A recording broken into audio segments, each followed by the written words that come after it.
everyone, welcome back to Education Inspire YouTube channel.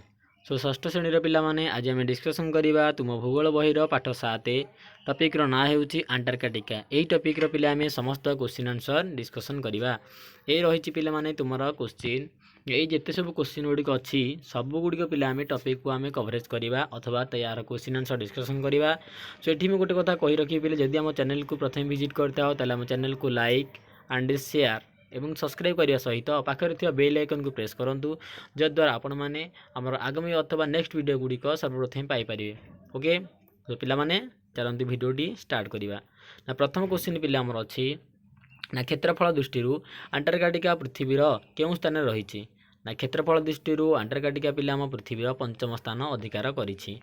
तापर next question पिले जीवा 2 number question कौन अथवा खरे कौन क्वेश्चन देछि ना। भारत द्वारा अंटार्कटिका रे प्रतिष्ठित गवेषणा केन्द्र दुईटर नाम लेख ना। गवेषणागार दुईटर नाम होउछि गोटे गंगोत्री अथवा दक्षिण गंगोत्री आ गोटे होछि हमर मैत्री। नेक्स्ट पिले देखिबा हमर क्वेश्चन कौन अछि।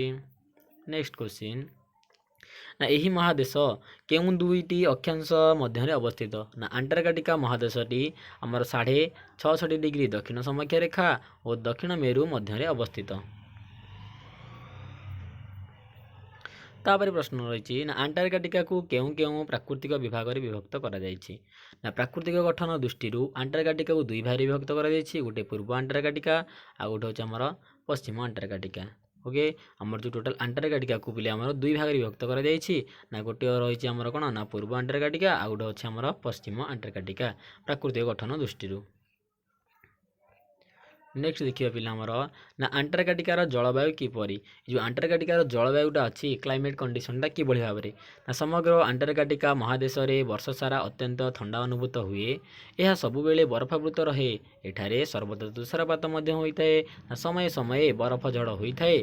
एठारे ग्रीष्मकाल स्वल्प स्थायी अटे। और यह होउची पिला हमर टोटल अंटार्कटिकार जलवायु कौन कौन जलवायु ना। वर्ष सारा कौन पिले अत्यंत ठंडा अनुभूत हुए। सब बेले बरफावृत रहे। सर्वदा तुषारपात हुए कहीं कारण एठी हमर सूर्यंकर किरण अति सीधासलख पड़ पार न थाए। टोटाल आम ग्लोब आकार जो देखा बुझी होची ये तल भागटा आम अंटार्कटिका ये आम कौन हुए सूर्यंकर किरण आमर पड़ पारि न थाए जहाद्वारा ये जो एरिया गुड़िक आमर ये एरिया मानक आमर कौन होता है ना वर्ष सारा तुषारपात एवं सब ये अंचल बरफावृत रही है। बुझीपार। नेक्स्ट देखिए ना कारण दर्शाओ अंटार्कटिका स्थायी बासिंदा नहांती कौन पे सीटी हमर रेसिडेंस हिसाब से स्थायी बासिंदा कौन पे नहांती यार मेन रीजन कौन जोटा मुझे कहली ना। अंटार्कटिका एक मेरु महादेश एठारे भूमि सर्वदा बरफावृत थाए। एठारे कृषि कार्य हो पारे नाही तेणु एठारे स्थायी बासिंदा नहांती। बुझी होउची ना अंटार्कटिका टोटाल आम जदि ग्लोब को लक्ष्य करवा ना ये पूर्व को आमर कह जाए कौन ना उत्तर मेरु तलटा दक्षिण मेरु ताले ये अंचल रे हमर अंटार्कटिका अछि। सो यही अंचल गुड़िक सर्वदा वर्ष सारा कौन थाए ना मेरुर निकटवर्ती ये गुड़िक भूमि सर्वदा कौन थाए ना बरफावृत थाए बरफ द्वारा आवृत होकर रही है जहाद्वारा ये आम कृषि कार्य करा कृषि कार्य हो पारे ना। तेणु एठारे कहीं आमर पिले कौन ना से सकाशे आमर ये कौन स्थायी बासिंदा माने नहांती। ओके तापर नेक्स्ट नंबर क्वेश्चन पिला आमर नेक्स्ट अच्छी कौन ना अंटार्कटिकार अस्थायी बसति कहीं देखा जाए अस्थायी स्थायी बसती कौन भी कारण से बरफावृत अंचल से स्थायी जनबसति देखा जाए नहीं। ये क्वेश्चन पचार अंटार्कटिकार अस्थायी बसति कहीं देखा जाए तार मूल अथवा मूल कारण कौन ना। पृथ्वी और महाकाश संबंधी गवेषणा अंटार्कटिका रे विभिन्न देश गवेषणागार स्थापन करिसेंती ना। वैज्ञानिक माने गवेषणा पाई किछि दिन सेठारे रही पुणी निज निज देश को फेरी आसती तेणु अंटार्कटिका रे अस्थायी बसति देखा जाए।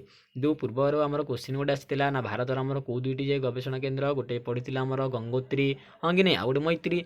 सो ये भाव में अलग अलग जिते सब देश मान अच्छा समस्त देशर गवेषणा स्थापन द्वारा से स्थापन करती सेठा को आमर वैज्ञानिक मैंने जाती विभिन्न प्रकार कौन रिसर्च करती परवर्त से किसी दिन रुहति रहा से पुणी निज निज देश को कौन फेरी जाती। सो से अंटार्कटिका आमर पिले अस्थायी बसति देखा जाए। बुझी होउची। देन नेक्स्ट जा ओके नेक्स्ट क्वेश्चन पिले आमर अच्छी ना महादेशर पिले आमर जो अंटार्कटिका महादेश रही है समग्र पृथ्वीर एक सार्वजनीन संपत्ति रूप में ग्रहण कर कहीं कौन पे सार्वजनीन संपत्ति माने समस्त समस्त अधिकार अच्छी कहीं आमर ना अंतर्जातीय चुक्तिनामा अनुसार अंटार्कटिका महादेश को कहीं अधिकार करें ना।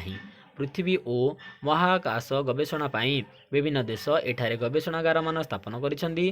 तेणु एही महादेश समग्र पृथ्वीर एक सार्वजनीन संपत्ति रूप में ग्रहण करा जायछि। ये जो अंटार्कटिका महादेशटी आमर जो रोचे एठी कौन होची ना इंटरनेशनल आमर जो चुक्तिनामा अच्छी जो आंतर्जातीय चुक्तिनामा द्वारा कौन समस्त देश चाहिए सेठी कौन करेंगे निज निज गवेषणागार मान स्थापन करेंगे। यहाँ समस्त अधिकार अच्छी तो से यार मुख्य कारण से आमर ना समग्र पृथ्वीर सब देश मैंने कौन यह एक सार्वजनीन संपत्ति रूप में ग्रहण कर समस्त या व्यवहार करेंगे। यही स्थान को जापर निजर रिसर्च करेंगे सब देश को अलाउ अच्छे। ओके सो पिलामाने यही तुम क्वेश्चन आंसर अंटार्कटिकार। जदि पिले वीडियो भल लगी था आम चैनल को लाइक शेयर सब्सक्राइब करने सहित आम एजुकेशन इंस्पायर यूट्यूब चैनल को पिले ना सब्सक्राइब करूँ। ओके सो पुणी देखा एक नेक्स्ट वीडियो रे।